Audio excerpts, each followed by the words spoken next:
ओम नमो भगवते वासुदेवाय नमः। मैं मीनाक्षी त्रिपाठी अपराजिता 99 में आप सभी का बहुत बहुत स्वागत करती हूँ। कृपया मेरे चैनल को लाइक एवं सब्सक्राइब अवश्य कर दीजिएगा। जैसे कि सर्वश्रेष्ठ एकादशी निर्जला एकादशी 18 जून 2024 को मनाई जाएगी और वैसे 17 जून से सुबह लग जाएगा 4:45 से। तो जो एकादशी का व्रत करती हैं महिलाएं एवं पुरुष हैं वो जाने ये एकादशी व्रत करने जा रहे हैं, तो ये 15 नियम अवश्य आप लोगों को जानना चाहिए।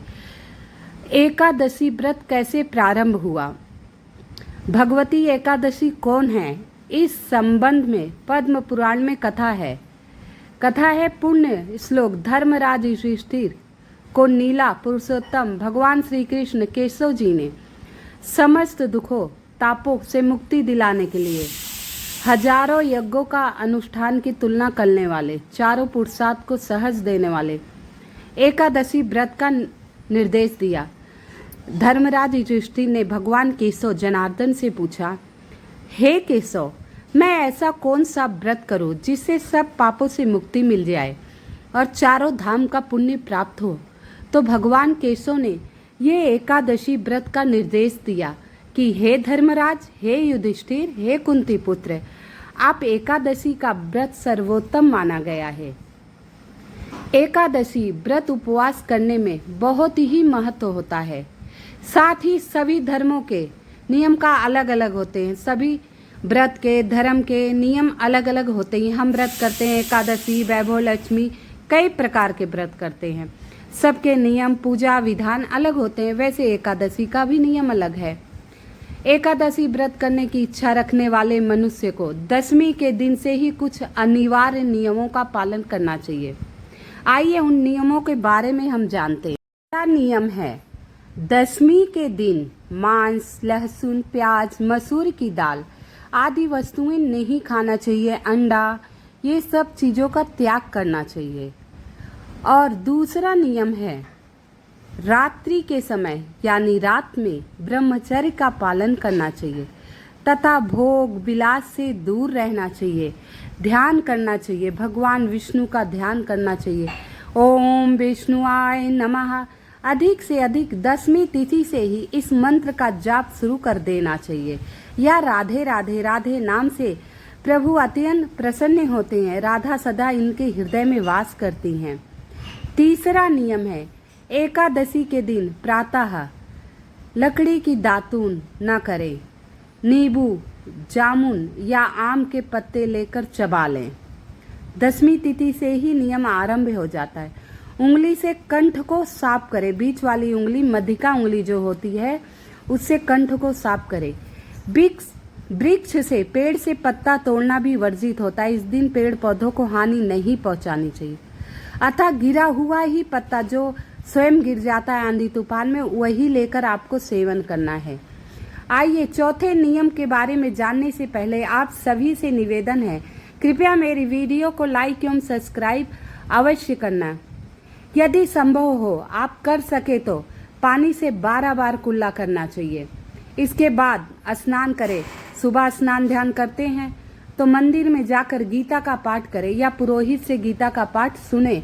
अगर ये नहीं कर सकते, भगवान विष्णु के नामों का जाप करें, सहस्र नाम का जाप करें। ये भी नहीं कर सकते, भगवान विष्णु के बीज मंत्र का जाप करें। भगवान विष्णु के बीज मंत्र है ओम नमो भगवते वासुदेवाय नमः। ओम नमो भगवते वासुदेवाय नमः। ये भगवान विष्णु का बीज मंत्र है। हर देवी देवताओं का बीज मंत्र अलग अलग होता है। आइए पांचवें नियम के बारे में जानते। फिर प्रभु के सामने प्रण करें और कहे, आज मैं चोर, पाखंडी और दुराचारी मनुष्यों से बात नहीं करूंगा और न किसी का दिल दिखाऊंगा और रात में जागरण करूंगा। यथा संभव कीर्तन भजन आपके नाम का जाप करूंगा। इसके पश्चात यही द्वादश मंत्र, द्वादश यानी 12 अक्षरों का मंत्र है ओम नमो भगवते वासुदेवाय नमः। इस मंत्र का जाप करें।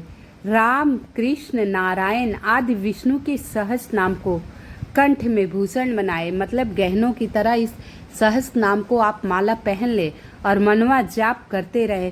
किसी भी अवस्था में रहे, बैठे रहें, लेटे रहें, आप मनवा जाप कर सकते हैं। कहते हैं मनवा जाप सर्वश्रेष्ठ जाप होता है। माला का जाप पूजा में नियम के जाप से सर्वश्रेष्ठ जाप मनवा जाप ही होता है। भगवान विष्णु का स्मरण करें, मतलब प्रभु को याद करें, मनन करें। हे त्रिलोकीनाथ, मेरी लाज आपके हाथ में है, अतः मैंने प्रण पूरा करने की शक्ति प्रदान की। हे प्रभु, मैं व्रत करने की निष्ठा कर रही हूँ और ये व्रत पूरा आप ही कराएंगे। आप ही सर्वश्रेष्ठ है, आप जो कहेंगे वही मैं करूँगी। मेरी मन बुद्धि सब में सद्गुण आए। हे प्रभु, आपके ऊपर निर्भर है, मेरे व्रत को पूर्ण कराए। इसके बाद यदि भूलवश मैं किसी की निंदा कर रहा हूँ तो भगवान सूर्य नारायण के दर्शन करके, मतलब जैसे दिन में एक दूसरे की बुराई हो ही जाती, तो आपको क्या करना है, भगवान सूर्य नारायण को एक लोटा जल दे, धूप दीप नैवेद्य करें और इसके बाद श्री हरि की पूजा करके, हे प्रभु, मैं जैसा हूँ, पापी हूँ, नीच हूँ, दुराचारी हूँ, जैसी भी हूँ, मूर्ख हूँ, अज्ञानी हूँ, आपकी ही पुत्री हूँ, आपके चरणों में हूँ। हे प्रभु, मुझे क्षमा कीजिए और मुझे आशीर्वाद दीजिए और मुझे सद्बुद्धि दीजिए। ऐसे कर कर क्षमा मांग ले। एकादशी के दिन घर में झाड़ू नहीं लगाना चाहिए, क्योंकि चींटियां, सूक्ष्म जीवों की मृत्यु का भय रहता है। इस दिन बाल नहीं कटवाना चाहिए, ना अधिक बोलना चाहिए। अधिक बोलने से मुख से न बोलने वाले शब्द भी निकल जाते हैं, मतलब ज़्यादा से ज़्यादा मौन रहना चाहिए। इस दिन यथाशक्ति दान करना चाहिए, जो आपका सामर्थ्य हो। ये नहीं कि करोड़ों, लाखों, हजारों करो, जो आपका सामर्थ्य हो। नहीं कर पाए तो एक नमक की पैकेट और 100 ग्राम तिल एकादशी के दिन मंदिर में अवश्य दान करना चाहिए। सर्वश्रेष्ठ दान माना गया है। अगला है, यदि दान करना चाहिए, स्वयं किसी को दिया हुआ अन्न और किसी का दिया हुआ अन्न लेना नहीं चाहिए, इस दिन आपको देना है। दशमी के साथ मिली हुई एकादशी वृद्ध मानी जाती है। वैष्णव के योग द्वादशी मिली हुई एकादशी का व्रत करना चाहिए। त्रयोदशी आने पर पूर्ण व्रत का पारण करना चाहिए। एकादशी व्रत 3 दिन का नियम होता है, अगर सही नियम आप निभा पाए तो। दशमी से शुरू हो जाता है एकादशी, द्वादशी, त्रयोदशी पारण का नियम है। अगर आप नहीं कर सकते तो फलाहार ले सकते हैं, प्रभु का नाम मनवा करते रहें। एकादशी यानी 11, एकादशी को 11 भी कहा जाता है। इस दिन व्रतधारी व्यक्ति को गाजर, सलगम, गोभी, पालक इत्यादि का सेवन नहीं करना चाहिए। इस दिन क्या खाना चाहिए, आइए जानते हैं। केला, आम, अंगूर, बादाम, पिस्ता इत्यादि अमृत फलों का सेवन करना चाहिए इस दिन जितना हो सके। प्रत्येक वस्तु में प्रभु का भोग लगाएं। आप बैठे हैं, पहले मन में ध्यान करें, ये प्रभु ने भोग लगा लिया, अब हम इस प्रसाद को स्वयं ग्रहण कर रहे हैं। मन के जाप से, मन के दर्शन से सर्वश्रेष्ठ कोई पूजा नहीं होती।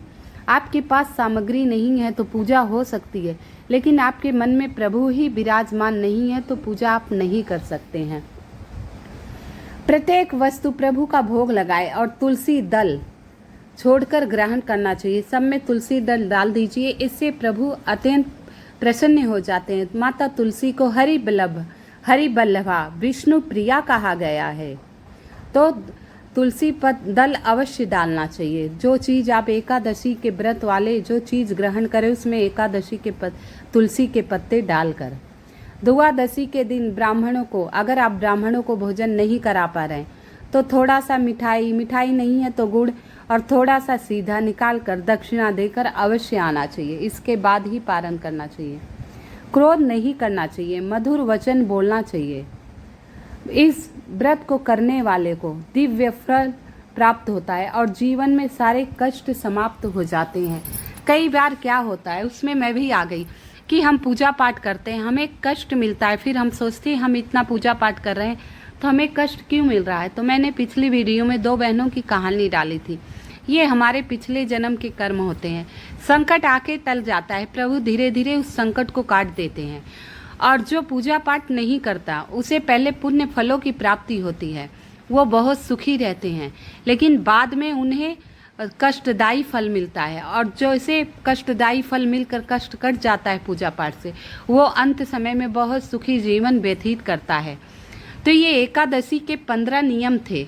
इन नियमों को निभाकर आप व्रत अवश्य कर पाइएगा।